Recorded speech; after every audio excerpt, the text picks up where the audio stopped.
What's going on, everyone? It's AJ, and I'm coming back at you with another video. And today we're going to continue talking about some of the best digital marketing practices to follow.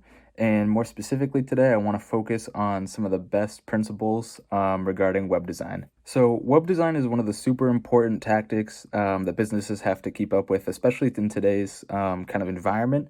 If people don't really have a website for their business, people can't really find it online, and that kind of definitely decreases the amount of exposure they're getting, just because the amount of people that are always looking online for different things, there's just way more people that they could expose their brand to if they do have a website, and then kind of use that to help promote their products and different services they offer. One of the big things, though, is they definitely have to make sure that their website's designed properly in order for people to want to visit it and want to engage with it and kind of stay on the site. And that's kind of what I want to go over today and give you guys some of the best tips and tricks for kind of designing your own website. One of the first tips I want to talk about is kind of just simplicity on the website. If you put in too many different like elements and features on your website, it kind of can take away from the main purpose of what you're kind of show to people accessing your website. And it's just going to kind of overwhelm them and not really know what's going on. So if you kind of keep like a clean and simple design overall on your main website, it's going to make it a lot easier for people to read. Overall, it's going to load faster, and all the different design features, it's just going to be nice for people to want to look at and easy for them to navigate. Another one I want to go over is consistency as well. So going through your website, if you have multiple different pages, such as like different categories or different types of products, you're going to want to basically make all those pages look fairly the standard or the same. Have similar types of styles, similar fonts, colors, and things like that, just to kind of make sure people still know that they're shopping your brand and they haven't accidentally clicked off onto another page. It kind of just helps them know that it's staying consistent and make sure that their attention is still kind of retained while going through different pages on your website. And another thing with consistency kind of leads me into my third tip is kind of just like the font and how easily readable your website is. If you use like a difficult to read font and things like that, people aren't really gonna want to keep trying to figure out what you're saying, or if it's like a dark color on a dark background, it just makes it more difficult for people to read. If you're using like a big kind of simple block font or something like that, it's gonna be a lot easier for people to understand and read, especially with like contrasting colors and things like that. And especially a lot of those more like usual fonts, a lot of people are just gonna find that visually appealing for them. Another big tip is a lot of people, when browsing for things online, most of the people are actually doing it on their phone and not on like a tablet or a computer.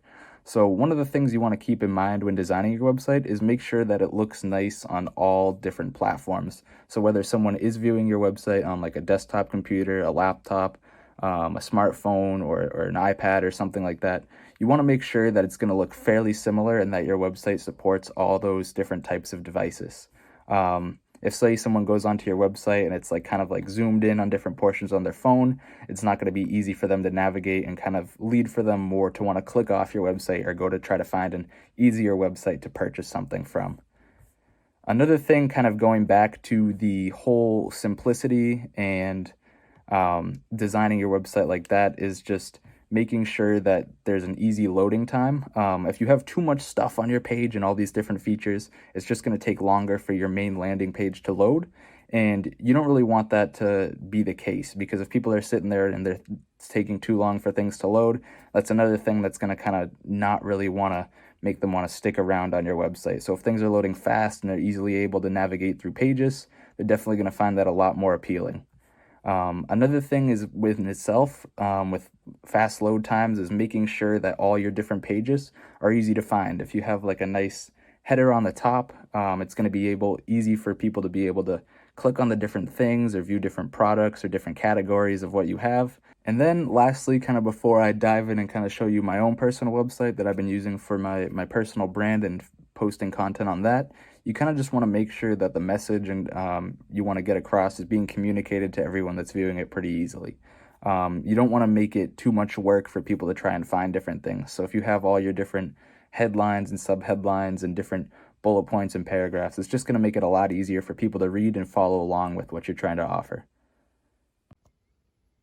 So right here, while not totally finished, I want to give you a quick kind of like rundown and almost an example of kind of some of the practices that I used to develop my personal brand website, and then some of the practices I'm going to use continuing forward as I continue to develop my website. So one of the main things is I definitely keep it super simple throughout. It's super easy to read. It's pretty clear. Like right on the main homepage, everything's big and easy to read. Again, with the fonts, I'm just using the simple black and white high contrast mode as of now, using all the same different fonts for all the different headings and descriptions and things like that to kind of keep it consistent. And then kind of as you go through the top here, there's some easy navigation pages kind of to navigate through the website and kind of see what's going on. As I said, it's not totally finished, but again, the same consistent fonts that I was using on the other page as the blog posts, and then kind of the more descriptive areas using the smaller non-bolded font, and then also on the social media page as well, using different headings and kind of the different colors for links and things like that. But so for not having too many elements on the website and things like that, everything loads pretty quickly. All I really have featured on here is a few pictures and then a couple of videos that I've as a feed for my YouTube channel. And that makes it super easy to navigate. It loads fast for everyone to see. And then also if you look down here, I actually have it brought up on my iPad, and you can kind of see how even on like a mobile device, it's still, everything's just kind of fit to the screen. It's not difficult or like scrunched up too much. I use Weebly as of now to create the website, and it's super easy to kind of optimize for different devices. They kind of have like a template pre-set up for you. But using like different website makers and things like that can definitely be super helpful to get a brand started with a website if you don't really know where to go from there to begin with. So overall, that's my website and kind of how I practice some of the key tactics to kind of make it more optimized for people to want to look at and more appealing for them to stick around and kind of look through my website. I want to thank you guys for sticking around for this video. If you have any additional tips or tricks that you like to use to kind of make sure your website looks nice and is appealing to people that are going onto it, leave those in the comment below. Drop a like if you enjoyed the video, and I'll see you guys in the next one.